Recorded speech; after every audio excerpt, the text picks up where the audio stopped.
శ్రీమాత్రే నమః. నమస్కారం. మా ప్రేక్షక మిత్రులందరికీ కూడాను ఉగాది శుభాకాంక్షలు. క్రోధినామ సంవత్సర ఉగాది శుభాకాంక్షలు. ఈ ఉగాది రోజు ఏమేం చేయాలి? తెలుగువారు ప్రత్యేకంగా జరుపుకునే ఉగాది ఇక్కడ ధనిక పేద చిన్న రాజు పేద అని లేదు, ప్రతి ఒక్కరూ జరుపుకుంటారండి. తెల్లవారుజామున సూర్యోదయాత్పూర్వం నిద్ర లేవడం, తైలాభ్యంగన స్నానం. చిన్నప్పుడు మీకు అందరికీ గుర్తుందా? తల్లి మన నానమ్మలు అమ్మమ్మలు అంతా నూనె పెట్టి శరీరం అంతా నూనె పెట్టి మనకు మసాజ్ లాగా చేసి పెడుతుంటారు, ఎండకు నిలబెడుతుంటారు. అలాంటిది సంవత్సరం పొడుగున చేయకపోయినా కనీసం ఉగాది రోజు ఇది చేయాలి. మంచి నువ్వుల నూనెతో మంచిగా నూనె పెట్టుకొని ఎండకు నిలబడాలి కాసేపు. తర్వాత చక్కగా స్నానం, సీకాకాయతో స్నానం, టెక్నాలజీ ప్రకారం షాంపూ వగేరాలు.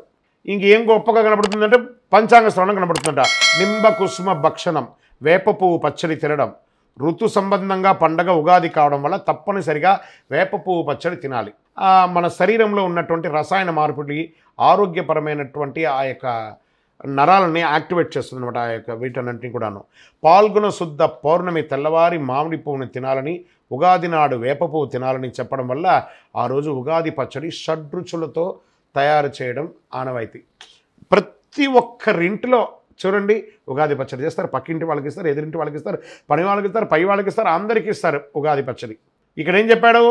వర్షౌదు భక్షణాం సక్రామ్ల కృతం. ఏం చెప్పారంటే ఆ యొక్క అన్ని రకాలైనటువంటి కలయికతో కూడినటువంటి ఉగాది నాడు సంవత్సరం వేప పువ్వు, చక్కెర, బెల్లం, చింతపండు, నెయ్యి కలిపి మొదటి జామునందే తింటే ఆ సంవత్సరం అంతా సుఖంగా జరుగుతుందని నమ్మకం మన యొక్క తెలుగువారిది.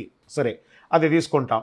మళ్ళీ ఏం చేయాలి? పంచాంగ శ్రవణం. తిథివార నక్షత్రాలతో కూడిన పంచాంగాన్ని ఆ రోజు వినడం వల్ల ఆ సంవత్సరం అంతా ప్రణాళిక వేసుకుని మనం రూట్ మ్యాప్, ఒక day plan, monthly plan, year plan వేసుకుంటాం కదా. ఇది ఏ సంవత్సరంలో వర్షం, ఏ నెలలో వర్షం వస్తుంది, ఎప్పుడు మూడాలు వస్తాయి, ఏ ముహూర్తాలు ఎలా ఉన్నాయి, ఏ రాశి వారికి ఎలా ఉన్నాయి, ఏం చేసుకుంటే బాగుంటుంది, రాజకీయం ఎలా ఉంటుంది, వ్యాపారస్తులకు ఎలా ఉంటుంది, ఉద్యోగస్తులకు ఎలా ఉంటుంది, వినబడే ఆ పంచాంగ శ్రవణం. 5 అంగములతో కూడినటువంటి పంచాంగం అంటారు. సంవత్సరం ప్రారంభంలో సంవత్సరం యొక్క విశేషాలు అధ్యయనం చేస్తే సంవత్సరం తీసుకునే నిర్ణయాలన్నిటికీ ఒక శుభ సూచకంగా ఉంటుంది. పంచాంగాన్ని గురించి తెలుసుకోవడం అంటే సంవత్సరం సంబంధమైన అంశాల ముందు జాగ్రత్త కోసం ప్రయత్నం చేస్తుంటే వర్షాలు పడే విధానం ఎలా ఉంటుంది, భూమి పండే విధానం ఎలా ఉంటుంది, ఏ ధాన్యాలకి విలువ పెరుగుతుంది, యుద్ధాలు వస్తాయా, పశు సంపద ఏమైనా ఉంటుందా, రాజు ఎవరు, మంత్రి ఎవరు, సస్యశ్యామలంగా ఉంటుందా, ఏమేమి తెలుసుకోవాలి, సంవత్సరంలో ఎలా మెలగాలి, మూడాలు ఎప్పుడు, గ్రహణాలు ఎప్పుడు, అవన్నీ చెప్పుకోవడమే ఈ పంచాంగ శ్రవణం యొక్క విశేషాలు.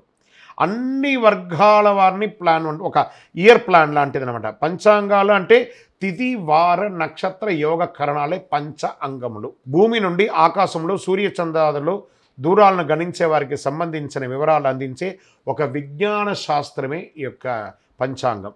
ఒక రకంగా ఆకాశాన్ని అరిచేతిలో చూపిస్తున్నట్టే అనుకోండి. వర్షం పలానప్పుడు పడుతుంది, ఈ మాసం ఇప్పుడు వస్తుంది, అధిక మాసం ఇలా వస్తుంది, గ్రహణం ఇలా వస్తుంది, ఇవన్నీ కూడాను అరిచేతిలో చెప్పడమే ఈ యొక్క పంచాంగం. అది ఎటు అనామతిగా చెప్పడం కాదు, లెక్కతో సహా వేసి చెప్పడం అనమాట. ఇది దీని ఆధారంగా మన నిత్య నైమిక కార్యక్రమాలన్నీ కూడా నెరవేర్చుకుంటాం. ఏం చెప్పాడు వేద ప్రమాణంలో? తిదేశ శ్రేమాప్నోతి, వారాద్ ఆయుష్యవర్ధనం, నక్షత్రాద్ హరతేత్ పాపం, యోగాద్ రోగ నివారణం, కరణం కార్యసిద్ధించ, పంచాంగ ఫలముత్తమం. అంటే కాలవిత్కృతిమాన్ దేవానుగ్రహా లభతే అంటూ తిథి శ్రేయస్సును, వారం ఆయుష్ను, నక్షత్రం పాప నివారణను, యోగం రోగ నివారణను, కరణం కార్యసిద్ధిని కలిగిస్తుంది. ఇవన్నీ వింటే ఈ పంచాంగ శ్రవణంలో బ్రహ్మ ఆయుర్దాయం మన నిత్యస్ఫూర్తి అంటుంది అనమాట.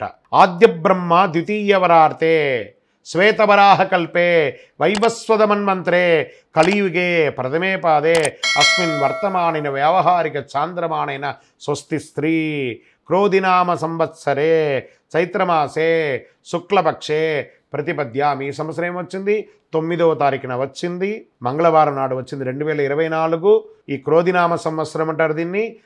60 సంవత్సరంలో ఇది 38వ సంవత్సరము. ఇది బాగా గుర్తుపెట్టుకోవాలి అందరూ కూడాను. ఈ వైవస్వన్వంతరంలో 27 మహాయుగాలు గడిచిన తర్వాత 28వ మహాయుగంలో కలియుగంలో ఇప్పటికీ 5124 సంవత్సరాలు గడిచి ప్రస్తుతం 5125వ సంవత్సరంలో మనం ఉన్నాము. అవ్యవహితమైనటువంటి కాలాన్ని మన అవసరాలకు చాంద్రమాన రీత్యా విభజించుకుంటే 60 సంవత్సరాల ప్రమాణ కాలంలో వాటిలో ప్రస్తుతం 6వ యుగం అహిర్భక్తం శివదేవతాకమైనటువంటి జరుగుతున్నది. ఈ యుగంలో ఉండే 5 సంవత్సరాలు, ఈ సంవత్సరాల పేరు క్రోధినామ సంవత్సరం. వరుసలో ఇది 38వ సంవత్సరం. ఈ సంవత్సరంలో మనం ఏమేం చేయాలి?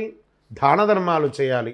పేదలకి మంచినీటి చన్నీటి ఏర్పాటు చేయాలి. దాని యొక్క మట్టి కుండలు ఏర్పాటు చేసి దాహశాంతి చేయాలి. మజ్జిగ ఇవ్వాలి, గొడుగు ఇవ్వాలి, చెప్పులు ఇవ్వాలి పేదవాళ్ళకి. ఇలాంటి దానాలు చేయడం వల్ల చాలా విశేషమైనటువంటి ఫలితాన్ని పొందుతుంది. అన్నిటికంటే కూడా పెద్దవాళ్ళకు నమస్కారం చేయాలి, తల్లిదండ్రులకి నమస్కారం చేయాలి. మీ ఇంటి గురువులని ఉచిత రీతిలో సత్కరించాలి. ఆ పంచాంగ శ్రవణం చెప్పిన తర్వాత ఆ గురువుగారికి గురుదక్షిణ ఇచ్చి నమస్కారం చేయాలి. మన ఇంటిలో పంచాంగం తీసుకొచ్చి మన ఇంట్లో పూజ చేయాలి. ఇంటిలో మామిడి తోరణం కట్టాలి. ఇంటి బయట కాషాయ జెండా ఎగరవేయాలి. పిల్లలకి అందరికీ బహుమతులు ఇవ్వాలి. పెద్దవాళ్ళకి నమస్కారం చేయాలి. ఇలాంటి కృతువులంతా కూడా చేస్తే ఉగాది నాడు ఒక మైత్రీయ భావన పెరిగి ఆ ఇల్లంతా కూడాను ఆయురారోగ్య ఐశ్వర్య భోగభాగ్యాలతో ఉంటుందని శాస్త్ర ప్రమాణం చెప్పింది. ఇది నేను చెప్పట్లేదండి, శాస్త్ర ప్రమాణం. ఉగాది యుగానికి ఆది రోజు.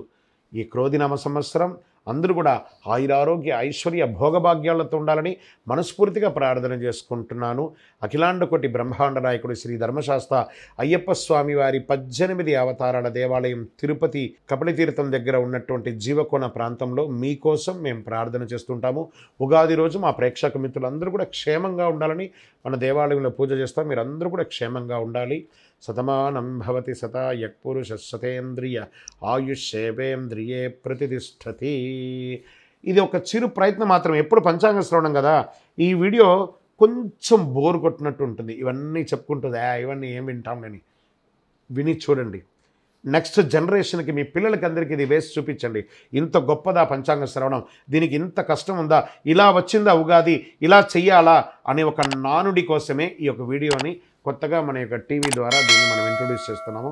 ఖచ్చితంగా మంచి మనసున్న మీరు సబ్స్క్రైబ్ చేసి మీ మిత్రులకు అందరికీ కూడా ఈ యొక్క ముఖ్యమైనటువంటి సమాచారం కలిగిన ఉగాది గురించి తెలుసుకునే ఒక మహత్తరమైనటువంటి విశేషాన్ని ఫేస్బుక్లోనూ, ఇన్స్టాలోనూ, వాట్సాప్లోనూ షేర్ చేయాలని కోరుకుంటున్నాం. చంద్రమౌళి వెంకటేశ్వర గురుస్వామి శరణమయ్యప్ప, శరణమయ్యప్ప, శరణమయ్యప్ప.